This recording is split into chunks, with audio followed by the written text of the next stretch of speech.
અમદાવાદના ઘીકાંટા વિસ્તારમાંથી ક્રાઇમ બ્રાન્ચની ટીમે ઝડપી પાડ્યું એમડી ડ્રગ્સ।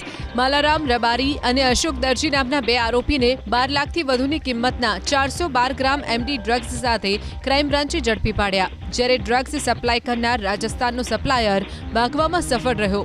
ક્રાઇમ બ્રાન્ચની તપાસમાં ખુલાસો થયો કે આરોપીઓ મુંબઈમાં કાપડની દુકાનમાં કામ કરતા હતા। 5 મહિના અગાઉ આરોપીઓએ શ્રી ઓમ નામથી કાપડની દુકાન શરૂ કરી હતી। મુંબઈના કાપડના વેપારમાં નુકસાન છતાં ઝડપથી પૈસા કમાવા આરોપીઓએ ડ્રગ્સ વેચવાનું શરૂ કર્યું। હાલ તો ક્રાઇમ બ્રાન્ચે ઝડપાયેલા બંને આરોપીઓની પૂછપરછ કરી ફરાર આરોપીઓનું પગેરું શોધી રહી છે। તો અમદાવાદ ગ્રામ્ય એસઓજીની ટીમે હાઇબ્રિડ ગાંજા સાથે બે આરોપીઓને ઝડપી પાડ્યા। શિલજ વિસ્તારમાં મોપેડ પર હાઇબ્રિડ ગાંજો વેચવા જતા ગ્રામ્ય એસઓજીની ટીમે યશ ચૌહાણ અને નીરજ પટેલની ધરપકડ કરી આરોપીઓ પાસેથી 8.57 લાખની કિંમતનો 245 ગ્રામ હાઇબ્રિડ ગાંજો જપ્ત કર્યો। ઝડપાયેલ આરોપી નીરજ પટેલ નોકરી કરે છે, જ્યારે યશ ચૌહાણ રિયલ એસ્ટેટના બિઝનેસ સાથે સંકળાયેલો છે।